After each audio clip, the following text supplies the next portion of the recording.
my great pleasure to welcome each and all to this evening's gathering, Finding Spirituality in Our Troubled World, Christian and Muslim Perspectives. As we begin, it's our noble and common custom now to acknowledge that our meeting is being held on the traditional lands of the Wurundjeri people of the Kulin Nation. Therefore, I wish to acknowledge them as the traditional owners. I'd also like to pay my respects to their elders, past and present, and the elders from other communities who may be here this evening. My name is Father Stanley, priest of the Archdiocese and the Episcopal Vicar for Ecumenism and Interfaith Relations. Recently, the chair of our commission, Father Cameron Forbes, is here this evening to read the scriptures for us. He now chairs that commission.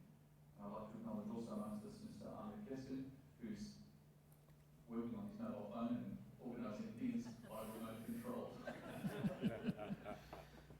He's done a lot to prepare for this evening. Thank you for your trouble and care. We'd like to think that by now, the generous and informative encounters of Christians and Muslims, especially here in Melbourne, in particular, I'd like to suggest, would be an unexceptional thing.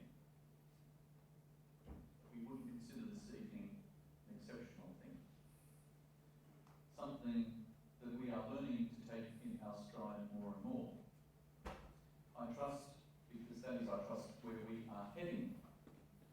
A patient, persevering commitment to encounter, honesty, goodwill, listening, and flourishing will bear fruit through these encounters. But let not that journey into knowing and understanding each other make us lazy or fall into that great sin of even taking for granted even the most precious things. How often would we fall into that? Treat even the most precious things, like this encounter this evening, take that for granted. Let's not fall into that. There should always be something in these encounters new, intriguing, and unexpected to discover. Spirituality is one of those things that have such a depth that there is no end, really, to exploring this issue, this topic. Because we talk of the things of the Spirit, we are talking of the things of God, and how each community of faith believes and experiences God, and let that shape the way we live.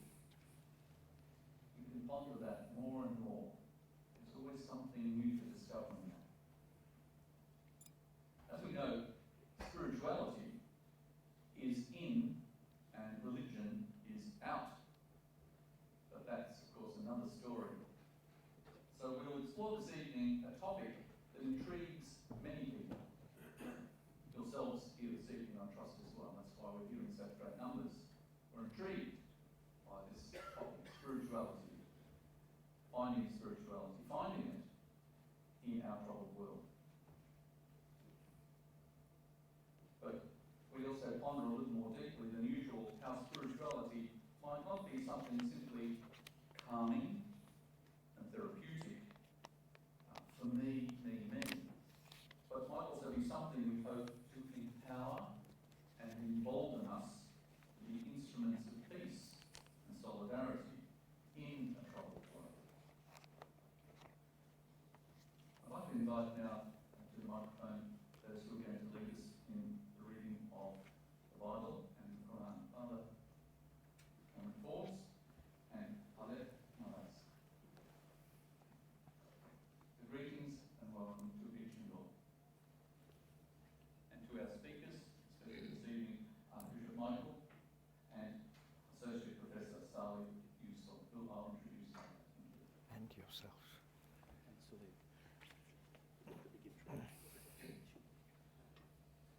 Thank you, Father Dennis.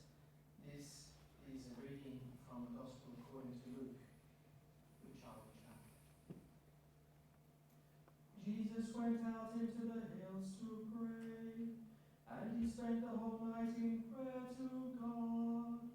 When day came, he summoned his disciples and picked out 12 of them. He called them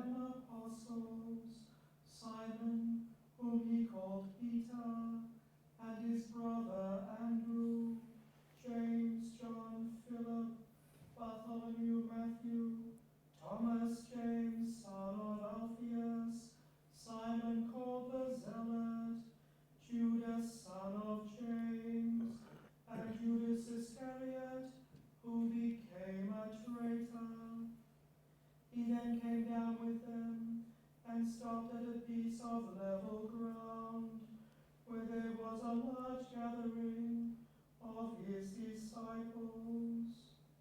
And from a coastal region, a great people from all parts of Judea and from Jerusalem, of Tyre and Sidon, who had come to hear him and to be cured of their diseases. People tormented by unclean spirits were also cured, and everyone in the crowd was trying to touch him, because power became out of him that cured them all.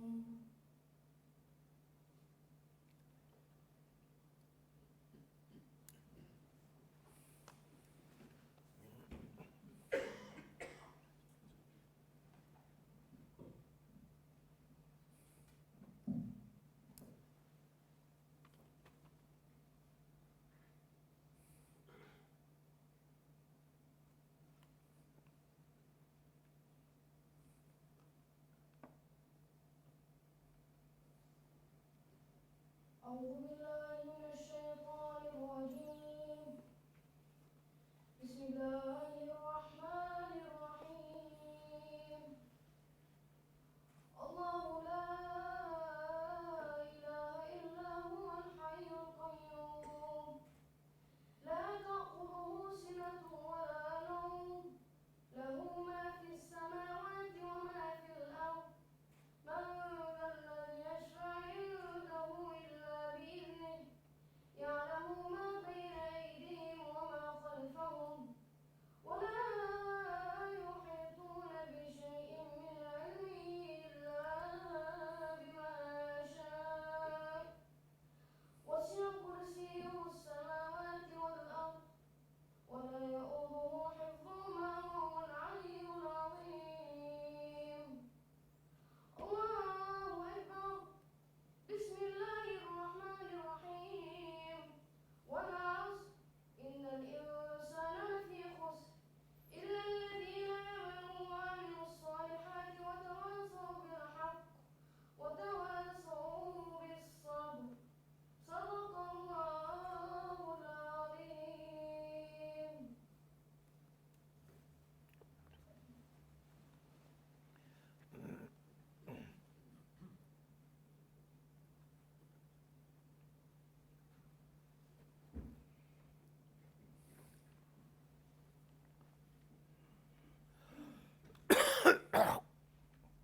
I'd like to welcome in particular our guests and share with you some information about their life and service to their respective communities.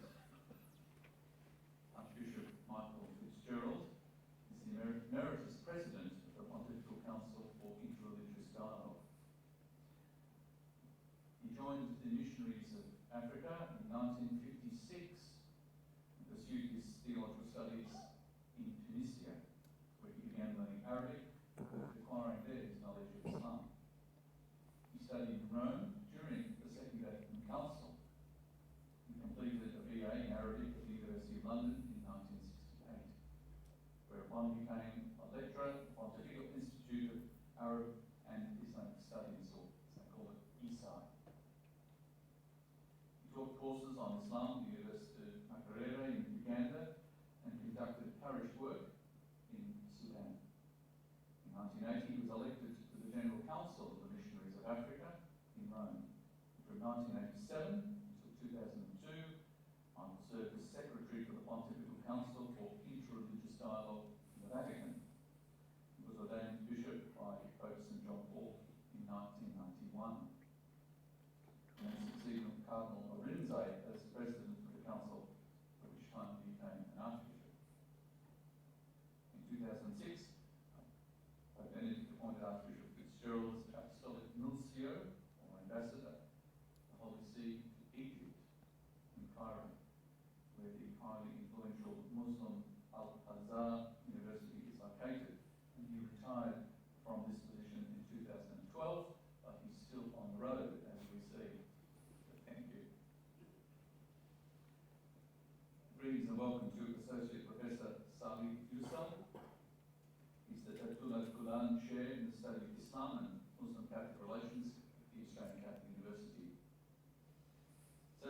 Professor Salih Yucel has recently been appointed as Associate Professor in that chair at the Australian Catholic University, April 2017.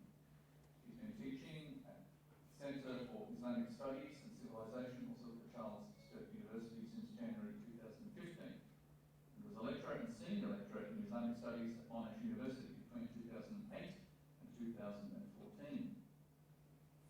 Dr. Yucel received his Bachelor of Islamic Divinity from the University of Makerere in 1982. Completed a Masters of Theology at the University of Sydney in 1996 and was awarded his doctorate at Boston University in 2007. He worked as a Muslim chaplain at Harvard Medical School's hospitals for 7 years while he was studying his position at Boston University. A rich pastoral experience, I'm sure. So I'd like to invite everyone to greet, in particular way, our two special guests this evening.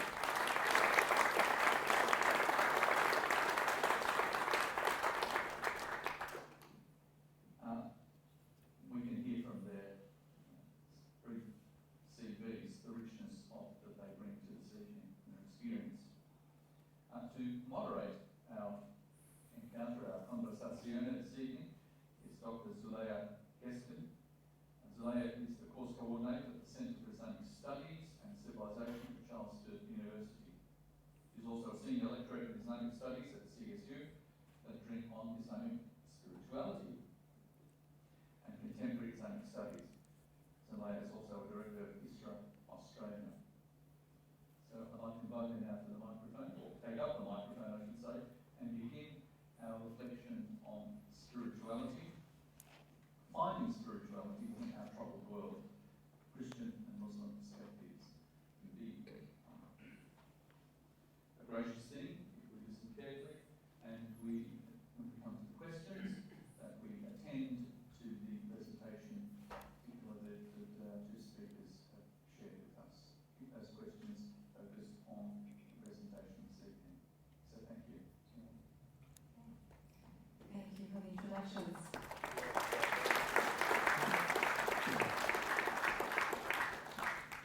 I should also add that I did my PhD at ACU, so I do have this special affiliation with ACU, so it's great to be here with that respect. But also, I wrote 100,000 words on Islamic spirituality, so I have a special spot for spirituality. It gives me this fuzzy feeling inside. So it's wonderful, it's absolutely wonderful that this topic has been chosen and that we're going to spend tonight talking about it. So we will start by me asking a few questions to our panellists, and then I will give you the chance to also ask questions. When we get to you, I will provide some mini guidelines, but let's start the conversation first. I would like to start with your Grace. What does spirituality mean to you? As we saw and heard, it can have various meanings. What does spirituality mean to you, and can you let us identify one moment where you felt really spiritual?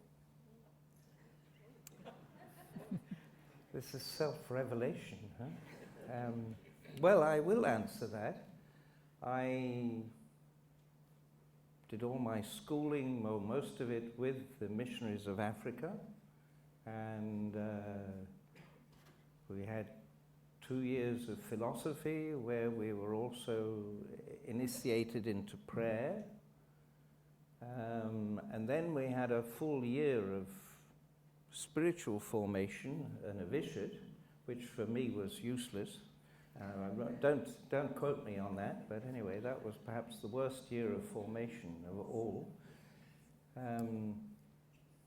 And I think that my spirituality at that time was very intellectual, and it was God as the Trinity, as distinctive for Christians, and of course I didn't understand anything at all, but that's what I was, imagining in my own way.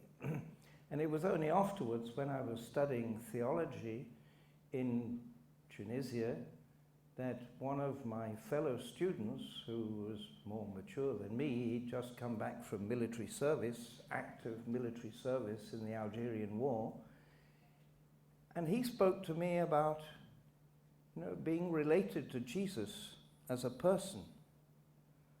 And I hadn't really understood that before. And I think that for me was a turning point.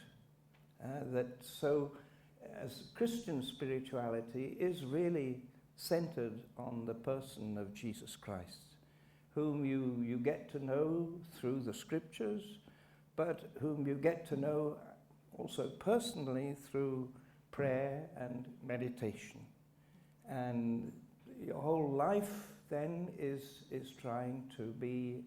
We had this passage from the Gospel where Jesus calls these people to be his apostles. Well, we're trying to respond to this call. That's the whole of life.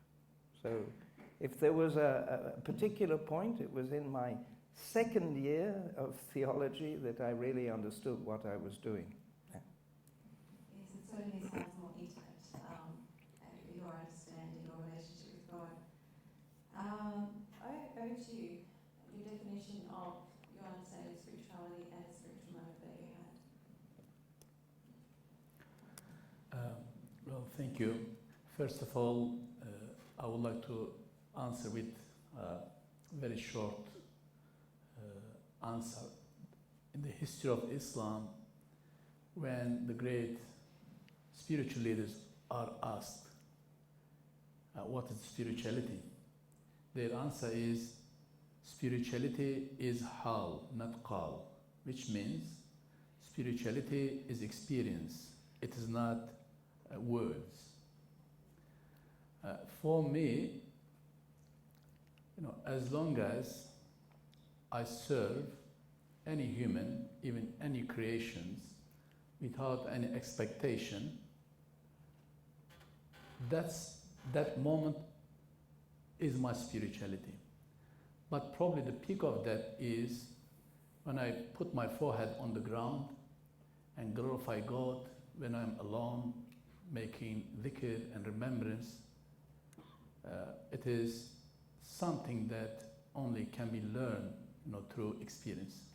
So, in conclusion, spirituality is experience, and it can be learned through the experience, not through the books. Definitely the books helps, but more through experience and through suffering.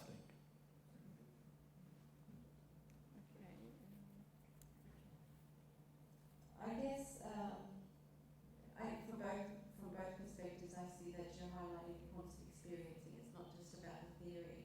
And I guess I have to highlight that what both of you say is resonating with me because in the last few months my brother was diagnosed with brain cancer, and then while he was getting treated for that he had a stroke. So the notion of suffering and spirituality has been on my mind for the last 2 to 3 months. But I guess, so we do see that there is a turbulent world, and that's connected to the topic of tonight. But turbulence can make or break people. Sometimes it does make them, it does connect them more to God, and other times it can actually distance them from God. Why could it, I guess what causes or triggers which path the person takes? We'll start with you again. I think that first of all, we're not looking for suffering. And if we are, then we're on the wrong track. Our life is not meant to be a life of suffering, and that's why we have all the medical experts who are trying to overcome disease, and once they've done one, then there's another one occurs, and they have to keep researching. And yet at the same time, we have to accept our own fragility. We fight against suffering and disease, but we know that, well, one day our earthly existence will finish, and I don't think we should avoid that. If we're trying to avoid talking about the suffering of death and separation, then we're also on the wrong track. For us as Christians, of course, we have the example of Jesus. I don't think that Jesus really wanted to suffer.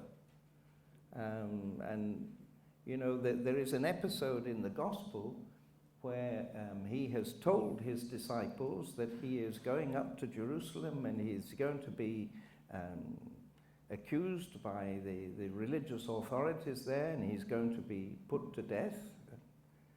And Peter, his first disciple, takes him aside and says, no, that's not going to happen. And Jesus says to him, "Get behind me, Satan."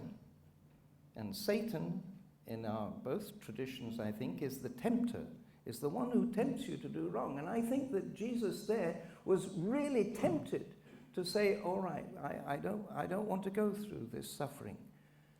But he accepts this as the way that he's going into death so that we will be able to die with him and experience a new life that he's giving us. So what I'm trying to say is that I suppose that our spirituality helps us to bear suffering and to be patient in suffering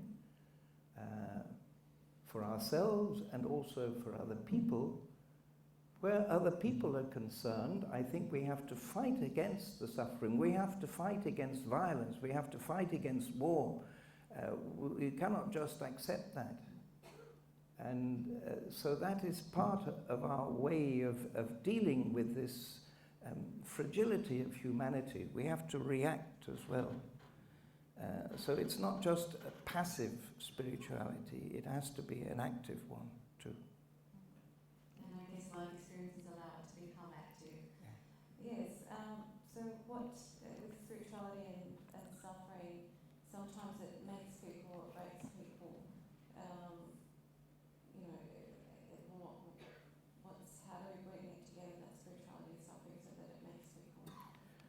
Well, maybe when we look at the history of humanity, all great people on one way or other way they suffered, whether from physical perspective or spiritual perspective.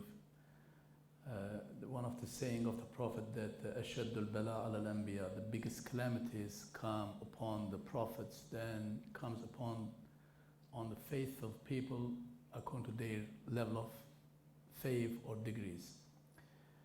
But for suffering, if it is done for worldly purpose, as Archbishop mentioned, that we don't want that.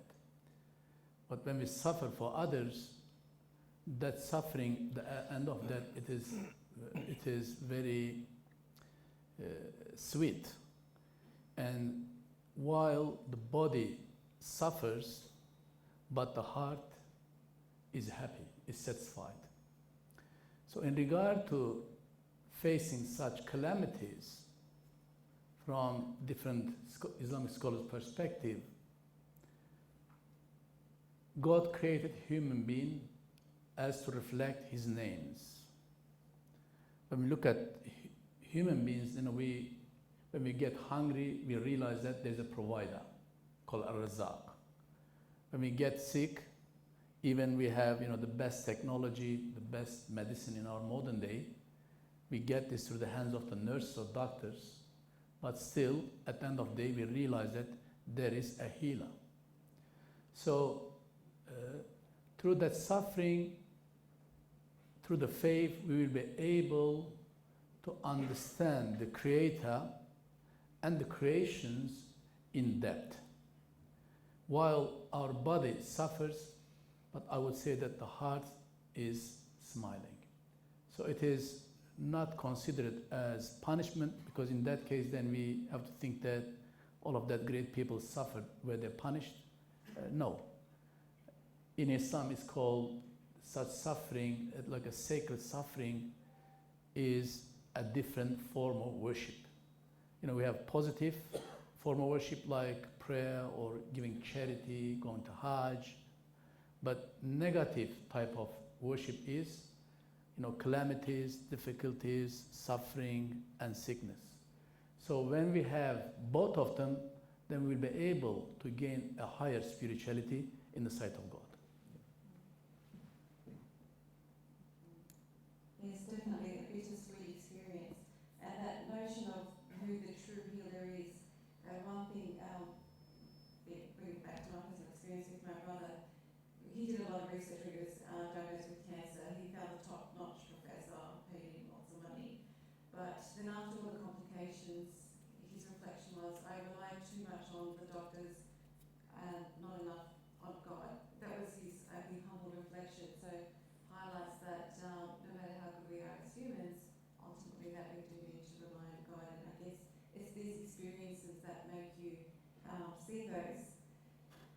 I've got one more question each, and then I'm going to give you all a chance. Archbishop Michael, you did write a book, and it was published only this year, and I love the topic, Praise the Name of the Lord, Meditations on the Names of God in the Quran and the Bible. Firstly, I guess, what made you write this book?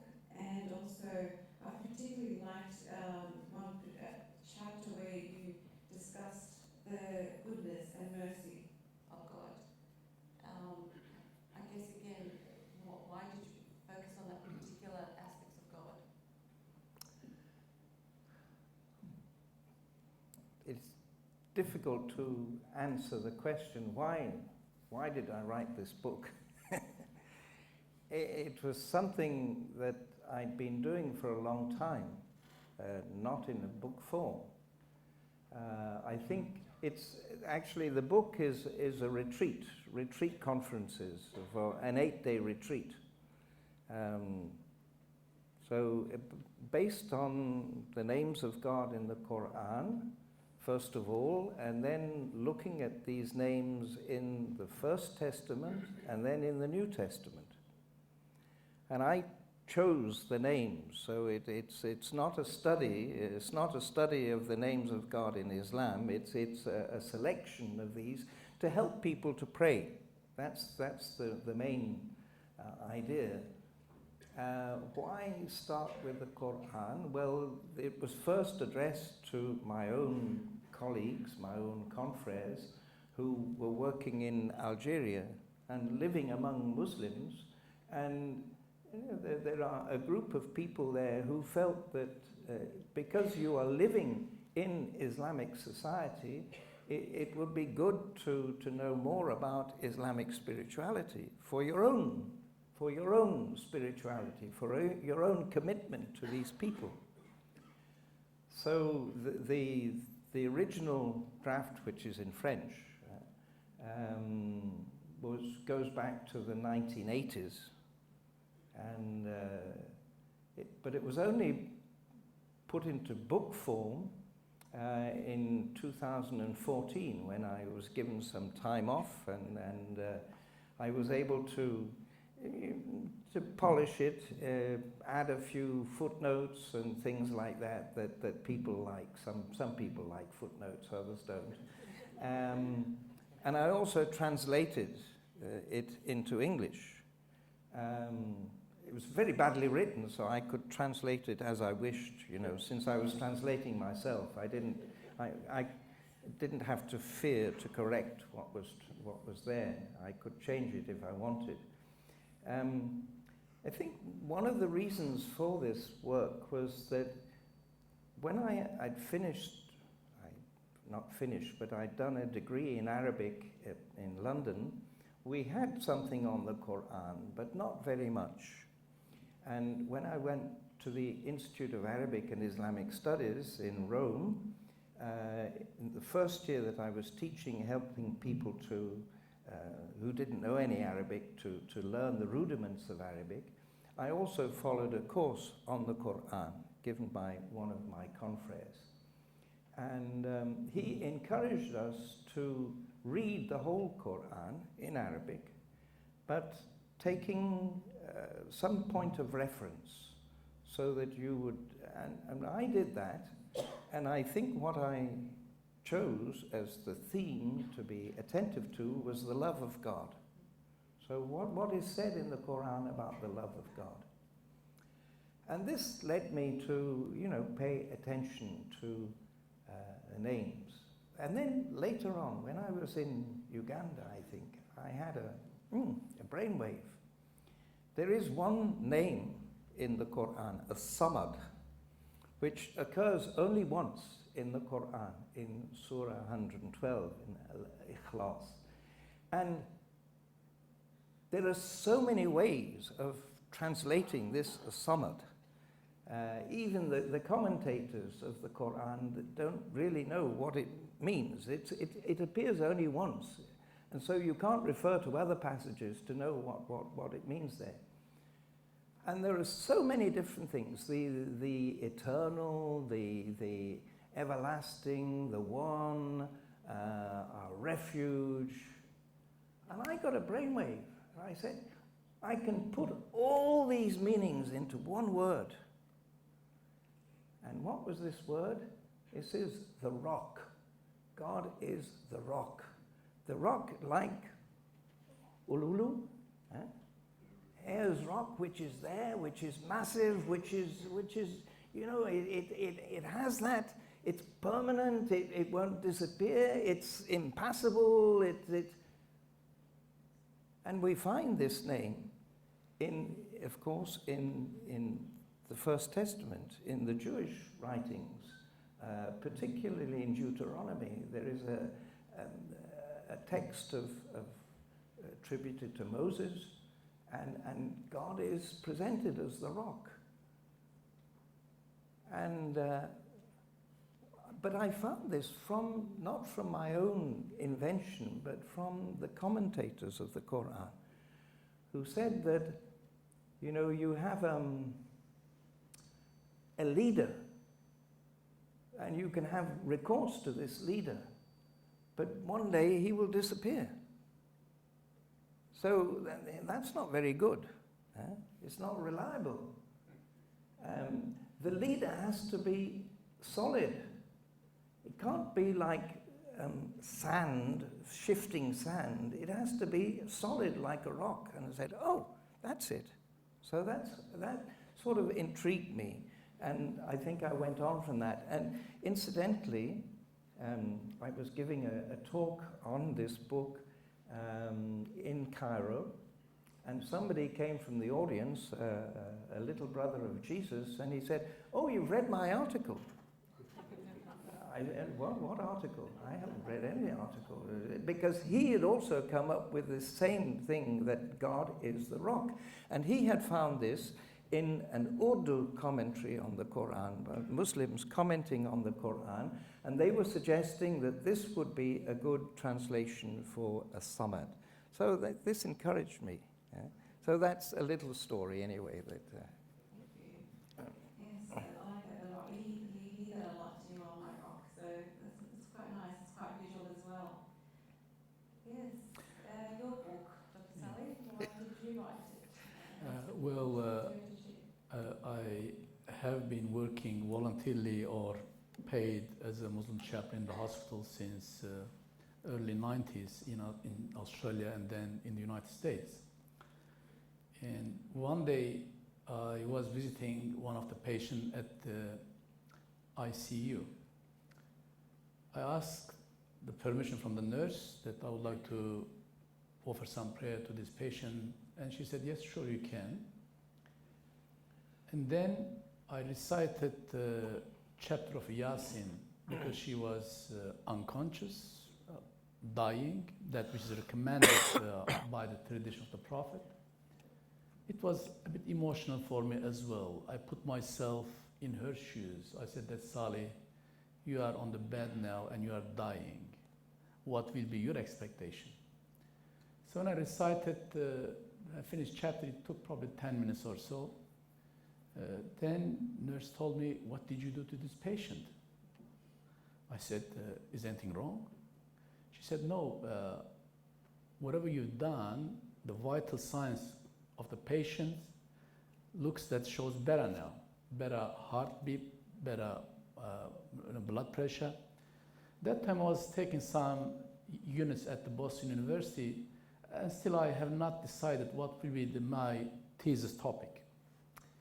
And that inspired me actually to do my research, to design my research in the hospital. an interview of the Muslim patients, and then ask them to read the Quran or recite the Quran or make some dhikr, remembrance, or some supplication, and before and after prayer, I recorded the vital signs, and then I compared. Well, at the end, it shows that it is very helpful for the psychological aspect of the patients. However, when it's come to the physical dimension, of course, I'm not a doctor, I'm not the expert, but I showed the results to a doctor as well. He analyzed for me too.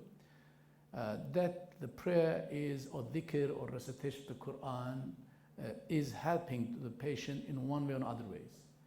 But for the physical one, I think it needs to be further research, how that have positive impact or not.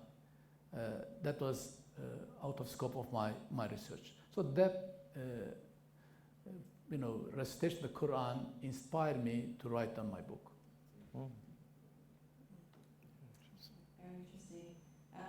Yes, both books, if you're not more excited, we'll have to purchase them, but they both sound very interesting. Okay, now we're going to go over to you. I have some mini guidelines, as I mentioned. If you can introduce yourself, let us know your name. But also, if you can ask, let us know who you would like the question asked to, or you can ask to both our panelists if you wish. And thirdly, and importantly, please make it a question. There's a question mark at the end, and brief as possible, because there's quite a few in the audience. We want to give as many of you the chance to ask questions as possible. So if I find that the question's getting long, I may need to speak up. They will need a microphone, I think, otherwise. That's right, we have a microphone. Otherwise I won't hear.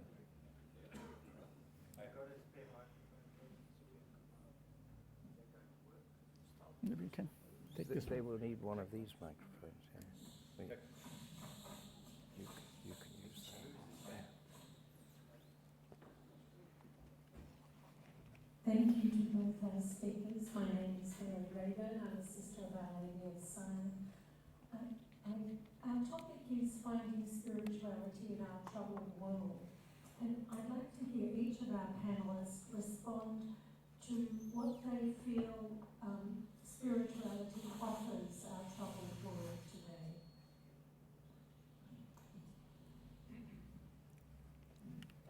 Well, first of all, is this working? Yeah. First of all, I don't think that spirituality is a form of escapism. It shouldn't be.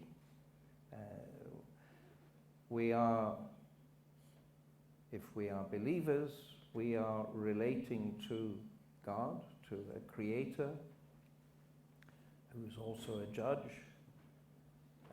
We're showing our responsibility. So I feel that this spirituality needs to be also a commitment. So it's not, spirituality is not, as was already said, I think, is not just for me. And that's why I'm not very happy with the distinction that people make, I am spiritual but I'm not religious. I think that there needs to be this community dimension of spirituality. We need to feel that it's not just me and my God, we are part of humanity and we are brothers and sisters together. And the fact that we express that in a spiritual dimension is very important, I think. But this leads us to a commitment to alleviate suffering, to help other people where people are in need. I'm always at fault there, because I don't do enough, I think. But that's part of it as well, to remain humble too. Anyway, I've said enough. Can you repeat your question? There was a microphone problem. I couldn't hear properly. What does spirituality offer to a turbulent world? Okay. Oh, thank you. Well, in the Quran, it is mentioned that when you look at the universe, nothing is created in vain. and everything has purposes. So when some great scholars commented on such verse, they say that there are two types of beauty. One of them is essential beauty, the other one is relative beauty. You know, the essential beauty, all of us would like to be healthy, for example. You know, all of us would like to have a good life, a spiritual life. But the relative beauty, which means beauty by consequence. So when we look at the world today, if we look at with the eyes of the wisdom, but unfortunately in our secular society, generally the people look at with, they want to see something through their eyes. But when we look at with the eyes of the wisdom, everything around us actually, it is spiritual. The universe is a huge museum. You know, look at the art of a tree, art of a human being, you know, a flower, you know, a grass, an animal, everything. You know, how the art of God is reflected to there. So therefore, you know, if we look at from such perspective, we will be able to realize what the essential beauty means. One of the great scholars, Ibn Arabi, he says that whatever looks to us is ugly, but behind the veil, actually it's beautiful. And then he gives some examples such as, you know, we don't want to get sick, it looks ugly. But at the end of the day, we realize that we are mortal and we are going to die. And that helps us maybe to incline towards more spirituality and prepare for the eternal life. How about incidents like war, where say innocent children are dying? How would we reconcile that? Well, this is something more, you know, product of actually humanity. God created human being and showed two ways, has freedom to choose the right and the wrong. So the main reason of that fighting is based on humans' greed. Well, then they will use religions, they will use race sometimes, they will use other tools to achieve their goals. But when we look at the end, you know, the consequence, sooner or later, all of us, we are going to die. So it is kind of like also preparation. It's an advice for us. However, such wrong things is a product of our, what we call carnal soul, or evil commanding soul. And because you are misusing this, and then the wars happens, other things that we dislike happens. Just, okay, the gentleman with the black cap, he had his hand up first, I think. So I've noticed that. Paul Monk is my name. I'd like to ask each of the speakers to offer us their thoughts on this question. In the eyes of very many people, I think, in the world today, Christianity and Islam, and in its own small way Judaism, have been distinguished more by competing and angry insistence that they have the truth than on a spiritual practice which the rest of us find uplifting. I was given a Catholic education, and probably the single phrase that stuck most in my mind was Mika's statement, what is it that God requires of you, a man, but to act justly, love tenderly, and walk humbly with your God. And if an ecumenical movement, a cross-faith movement, was to flourish, could you say that Jews, Christians and Muslims can collaborate in the spirit of that maxim, as distinct from competing with one another about dogmatic claims to having the final revelation? Why not? It's a very good indication to us, to all of us, and to people of all religions, I think, not just the three Abrahamic religions. I think what we have to realize is you know, that we are limited, and we can feel that we have the truth that is given to us in our religion, and we should be grateful for that as well. and not deny the truth that we have, but we don't possess this truth completely. We are always walking humbly before God towards the truth, and I think that we can do that together. But it requires this basic humility, if you like. I am not the one.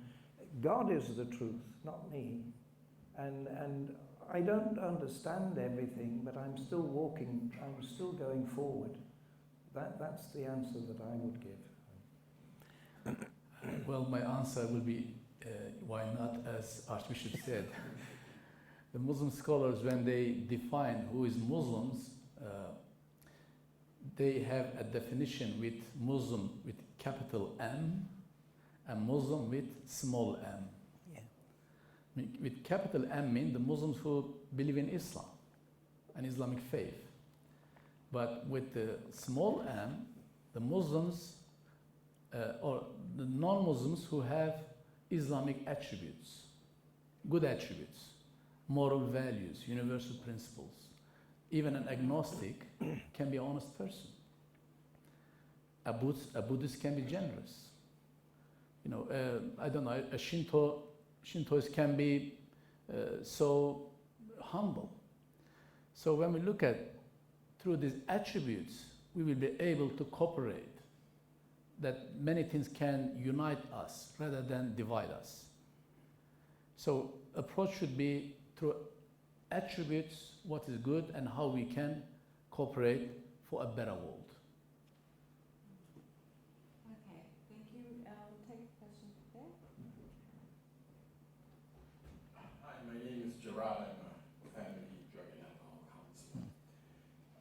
I'd like both of you speakers to say a bit more about the role of spirituality and the conquering of not just the individual ego, but also the collective ego.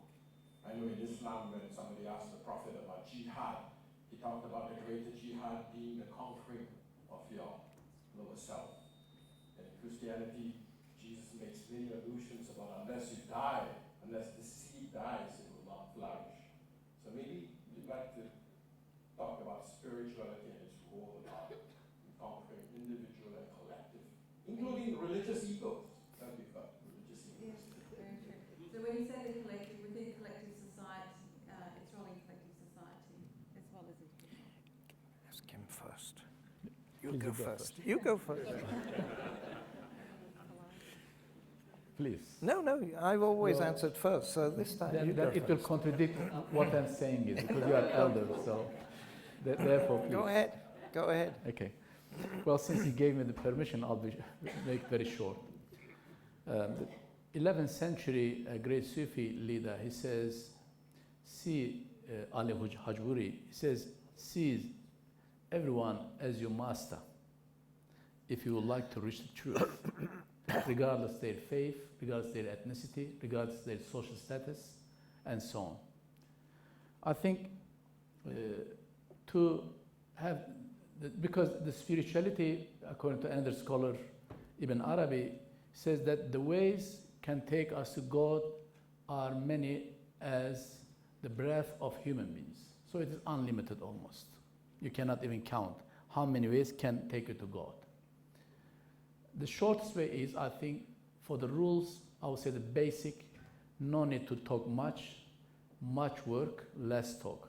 Then serve humanity, all creations of God, regardless their faith and traditions. I think that's the short, easy, and everyone can understand that rule.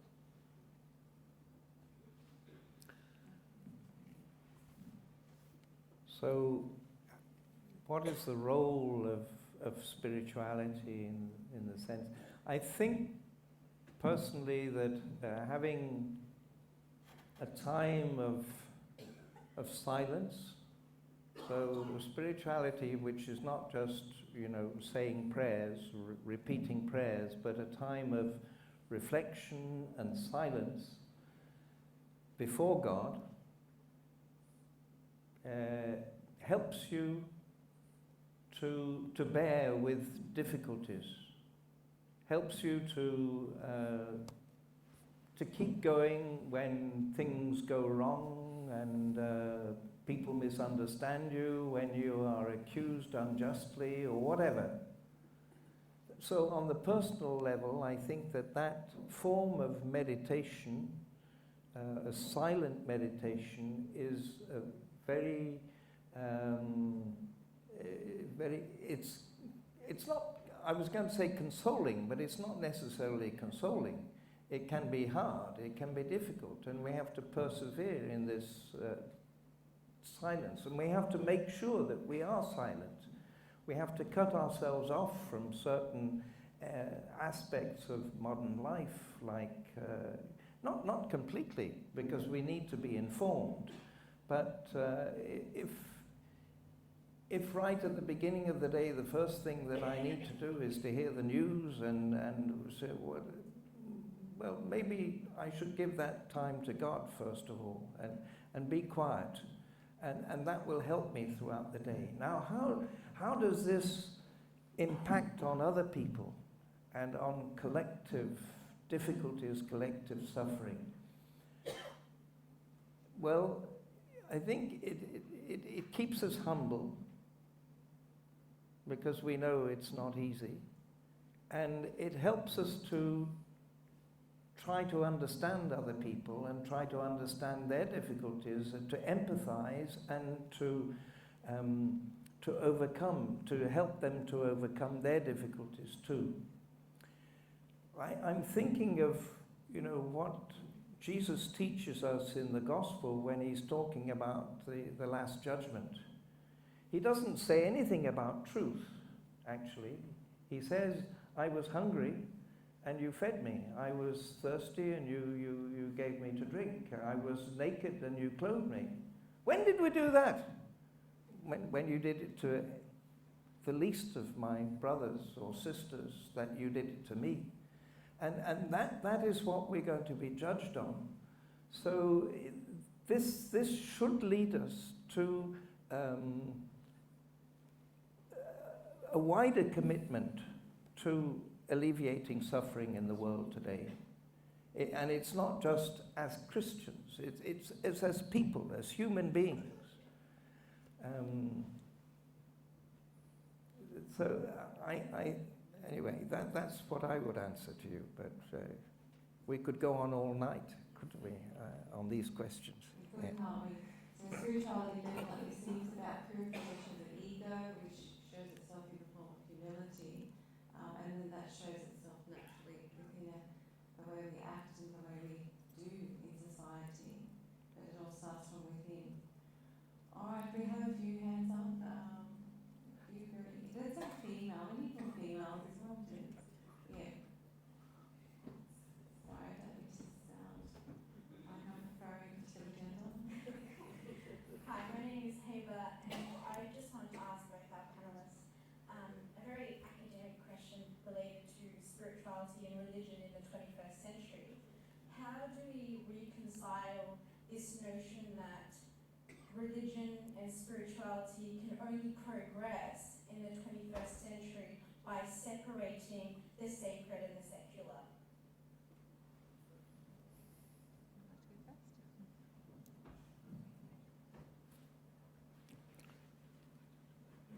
I'm not sure that we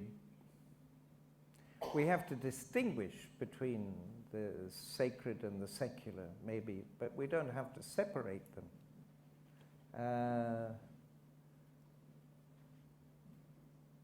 In a way, everything is sacred. The whole humanity is sacred, and that's us. Where each one of us is sacred. And yet we have this freedom. We have this freedom to respond to God as we think fit, and we have to respect that freedom as well. So there are domains where you allow this freedom to be expressed and to respect other freedoms as well. And I suppose that brings you to a distinction between the religious sphere and the secular sphere. But nothing is, you can't call it profane. Nothing is profane. Everything is sacred. And I think that part of a religious spirit is to see that sacredness of the individual person and of creation, of the things around us. So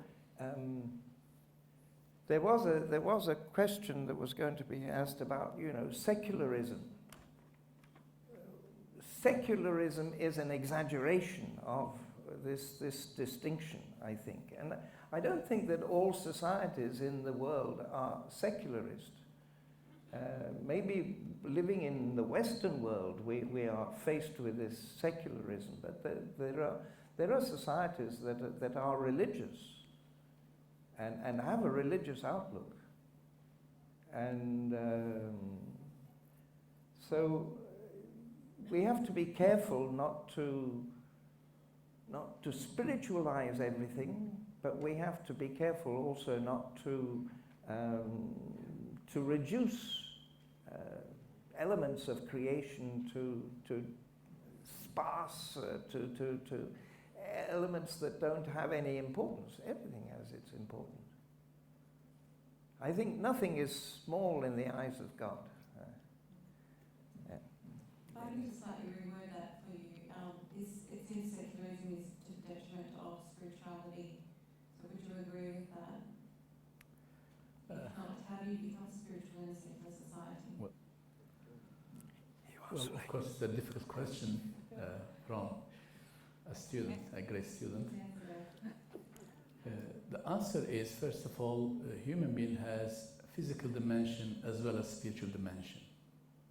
As we cannot separate soul from the body, it will be difficult also to separate sacred, from the other things.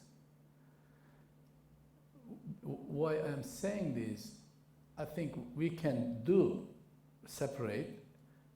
I will take this separation that the religion should not be used for any purposes except for the religion. When the religion is being used for any purposes other than religion, then that should be separated, because it is undermining the religion. It is, for some, maybe even insulting the religion. There are different, academic research shows that those countries who put the religion in the political on the front line, then the people gradually are running away from the religion. During the Shah's time in Iran, almost 60% of the people who were attending to the mosque. Now it is less than 20%. In that case, yes, religion should not be used for any political or other purposes. It can be separated. But other than that, I think the religion is like, or spirituality is like body and soul. It cannot be separated. From the Islamic perspective, even what we call today in the West the secular sciences, actually in Islam, there is no such distinction that this is the secular science or this is the religious science. As much as theology, or in Islamic discipline we call hadith or tafsir, is religious science, similarly, medicine is also a religious science as well. So separation cannot happen from that perspective. Okay, thank you. The gentleman behind the lady, Microphone, please. Yara Theological Union, University of Divinity. In the light of what both of you have been saying, I would suggest that we should do away with the word spirituality, because Jesus, speaking Aramaic, used the word ruah, and that is the very same word occurring in Genesis chapter 1 verse 1. The God's ruah was blowing over the void and brought life, breath, or air, life, spirit. So therefore, we should do away with the word spirituality and replace with life in God. Okay, thank you for your input. I guess one of the reasons we chose spirituality is because it's a word that's used in today very often, so we were trying to make it relevant, but point taken, thank you for your if you look at spirituality, it has the spirit in it, and that is ruh. It is, and in fact, this spirit, the Spirit of God that guides us. I have a chapter in my book on the God who guides, and this for Christians, it is the Holy Spirit who guides. We're under this, but we can't change vocabulary. We can reinvent, we can bring new words in, but we have to accept what is there, I think. We've got one at the front. I like this male-female happening. That's great. Hi, my name is Zuleyha. My question is relating to the fact that religion is in decline in the Western world, and that has been a noticeable trend. What do you attribute that decline to, and what do you see as a potential remedy for that?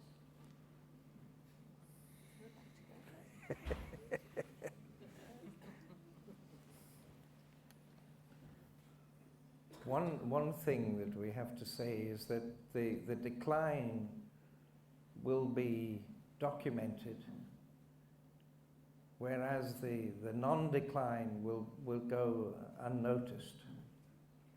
Our media only pay attention to what is not functioning, and they don't pay attention to the good things.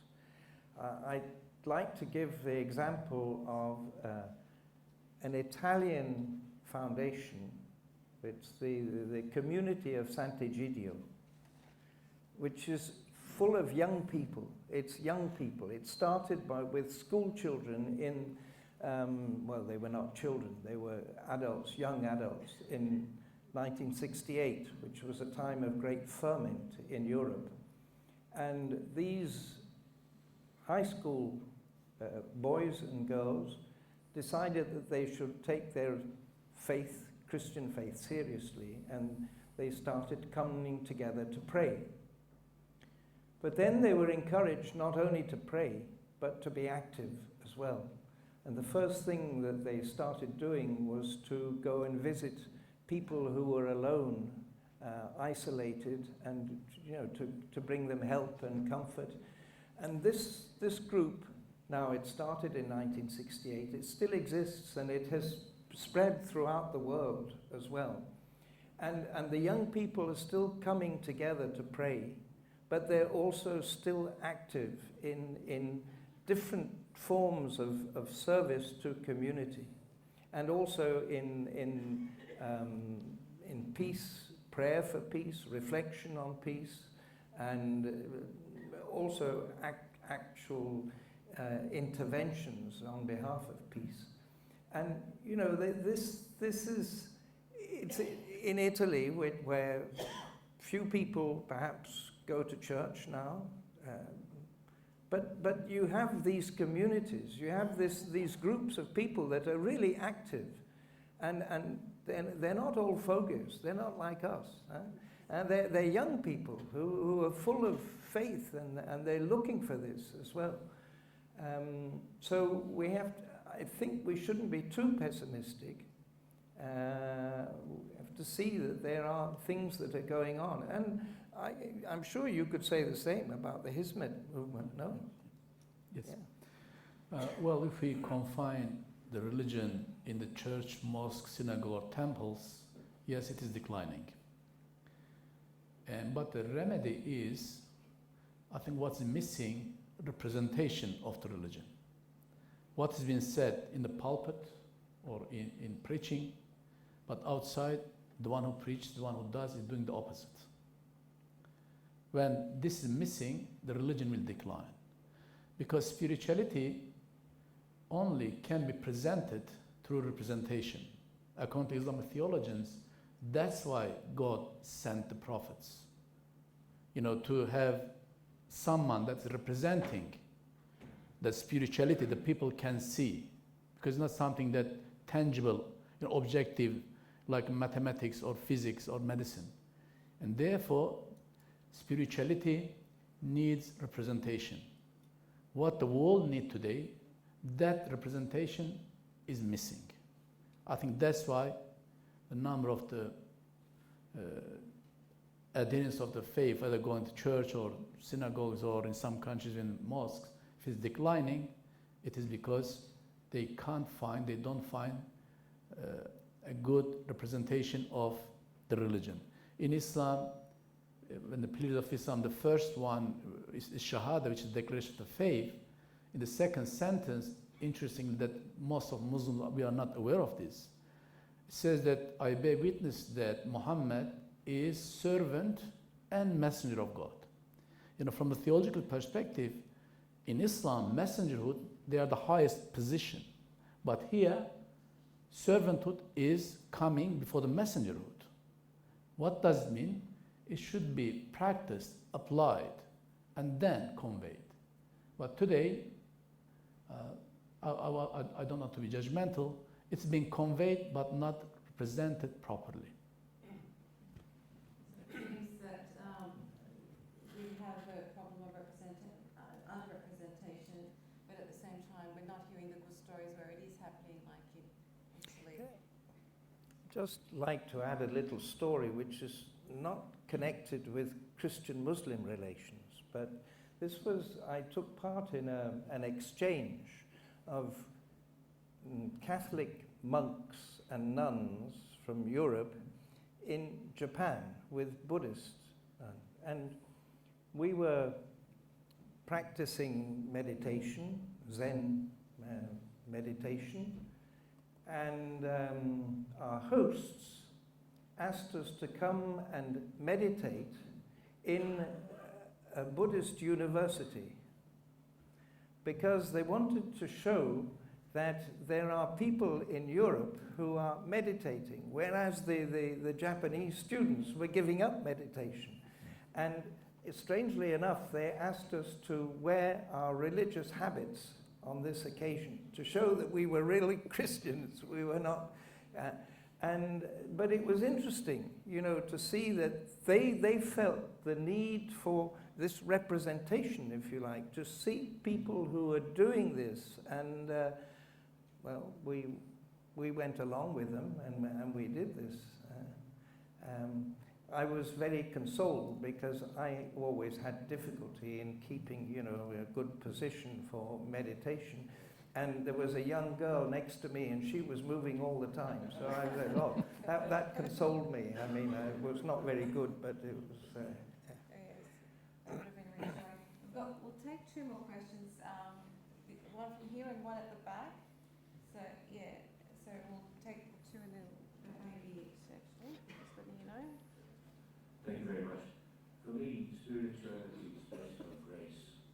I wonder if you speakers would say a little bit about their understanding of grace.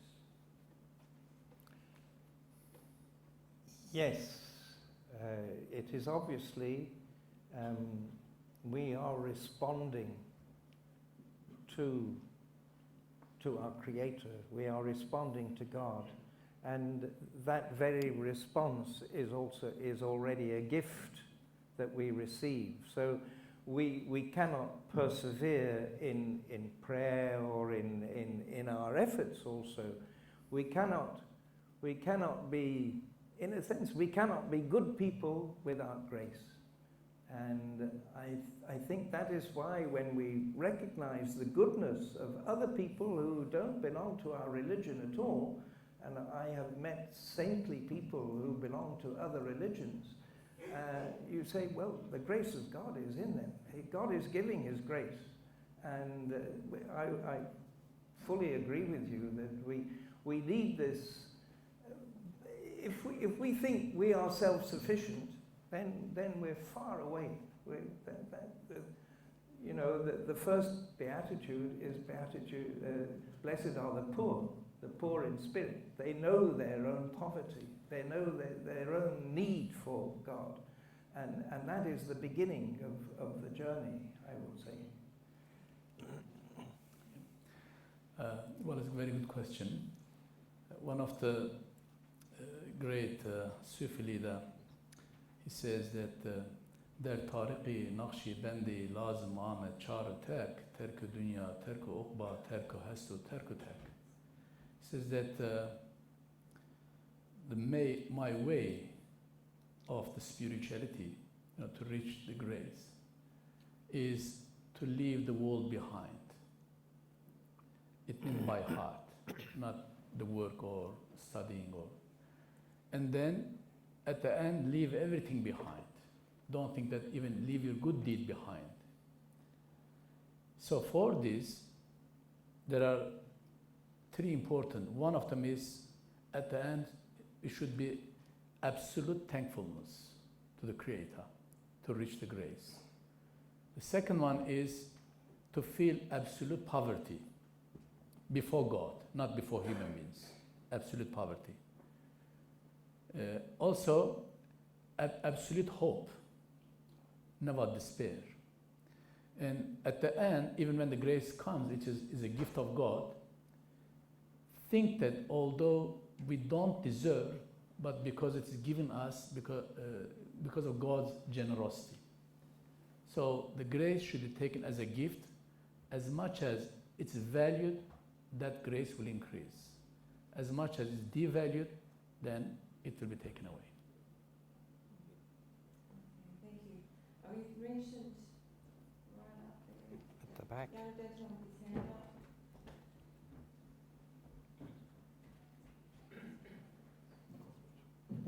Hello. Alright, my name's Avery and I'm actually a student from Swiss College, and I want to know, both of you speaking about finding spirituality. I want to know exactly how do we know once we have found it, spirituality?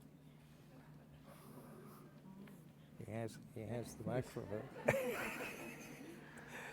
Well, it is very good question, but difficult question. The great scholar, they studied for 40 years. Then they said at the end of the day, I learned just 4 words in 40 years. So I think as much as we feel humble, as much as we feel powerless, weakness before God, and at the end of the day that we feel that we are in desperate need always, then probably we'll be able to find maybe a drop of the spirituality, like a drop of water from the ocean. So it is difficult to measure, but always I think annihilation of egoism, as much as your heart is in control of your ego, or you will call nafs in Arabic, then you will be able to find the spirituality. When the nafs is in control of the heart or mind, then we will be away from spirituality and we will not be able to find. Just a quick question. Would you say then that the minute you think you're spiritual, that you're not actually spiritual? Yes. Always feel your shortcomings, that we are in need. I think we're always on a journey, and if we say we've reached there, then we're in an illusion, and this is why great scholars. I'm thinking of Thomas Aquinas, a great scholar who's really presented the synthesis of Christian faith and belief. At the end of his life, he said, what I've written is straw. It's not worth anything. And we can't criticize him for that. And we're still using what he wrote. But in a way, the further you go on the road to God, the further you seem to be away from God.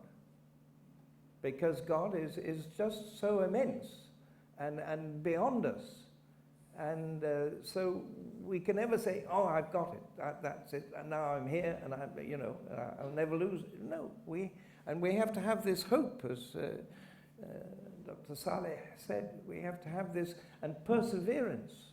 And, there was a prayer that people used to say for final perseverance. I think that is a very important prayer, actually, because we don't know what can happen to us. We might suddenly, well, we lose everything. So we have to keep going all the time.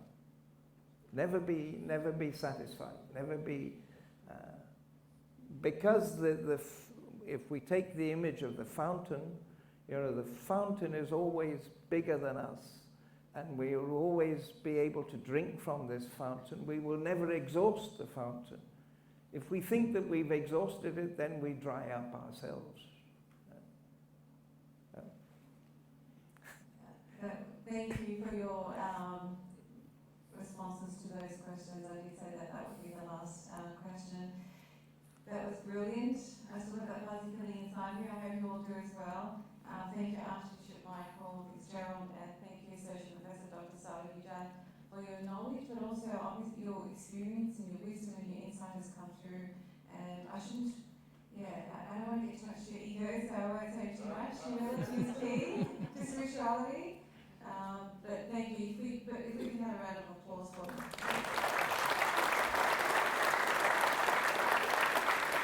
And we should thank Zuleyha for leading us and bringing you in the conversation and also intervening yourself. Thank you very much.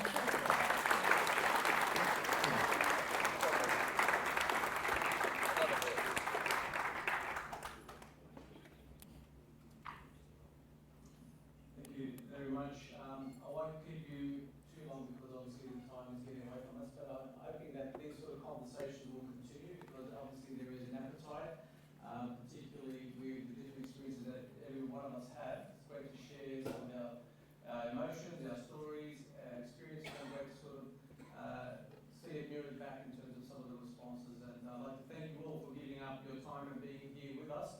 We just have a few small presentations that we'd like to give. I'd like to, we've got small gifts that we'd like to present. I'd like to seek some assistance. If I can invite Sister Mary to give a presentation to Associate Professor Salih. These are Indigenous artwork. Thank you so much.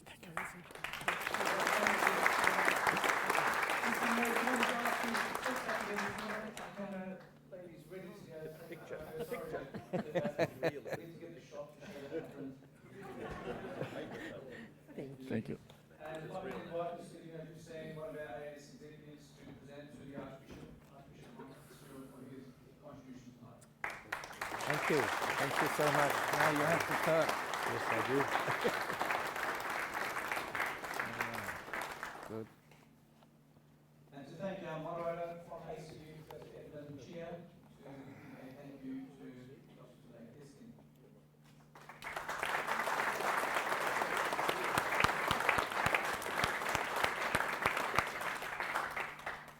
So on that note, thank you very much for joining us tonight. We look forward to seeing you on other occasions and keep being spiritual. Good night. Thank you.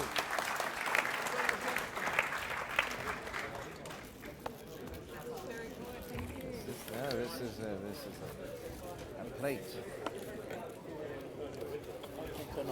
This one. Para pedaço de